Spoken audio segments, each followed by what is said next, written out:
we are staying right here in Orlando, Florida, as we monitor this breaking news that happened overnight.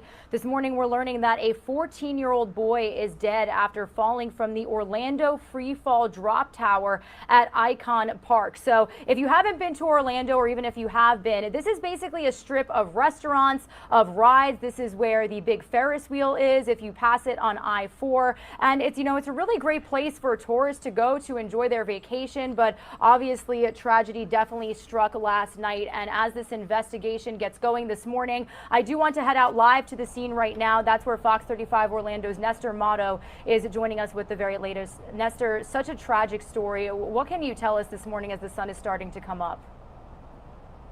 That's right. Tragedy at an amusement park. We talked to witnesses who were here last night. They saw what happened. They actually said that they saw a figure fall from the top of the Orlando free fall. They said they thought it was part of the ride. Instead, though, Orange County deputies tell us that a 14-year-old boy fell out of the ride and died. Fire, rescue, paramedics, and deputies, they all rushed over here to Icon Park after getting the 911 calls before 11:12 last night. Witnesses told officials that they saw the boy fall out of the ride off this very popular attraction on International Drive.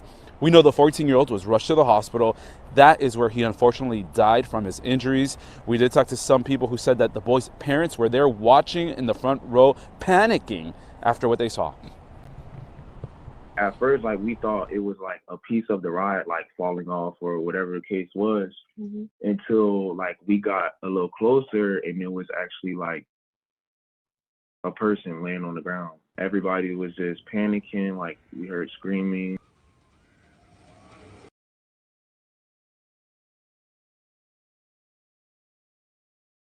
Nestor, crazy to think that, people who were just walking about trying to enjoy their evening all of a sudden saw this, and now a family is impacted. So much to unpack here. But to really put it into perspective, when you talk about that fall, Nestor, how tall is this ride exactly?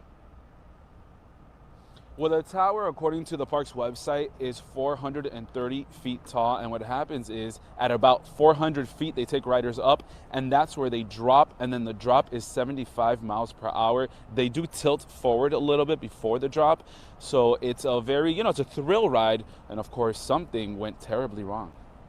Yeah, definitely. Now, I know the investigation is in the very early stages, Nestor. Do you know if we can expect a press conference from Orange County Sheriff's deputies? Any idea what we can expect today?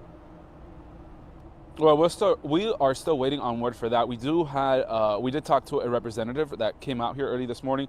All he had was a prepared statement where he said that they're investigating this accident as well. So it's very fluid. It just happened late last night. So a lot of work to be done today. And I'm assuming, Nestor, that this ride is going to be closed indefinitely. It's going to be closed until they can figure out what happened, and maybe even a little longer until they can fix what happened. Yeah, definitely. All right. Well, Nestor Motto, thank you so much for joining us and bringing our viewers up to speed on the details of this very tragic story. I know we'll be touching a base with other members of your team that are also on scene here later this morning. So we thank you, and we hope you have a good day. Thanks so much.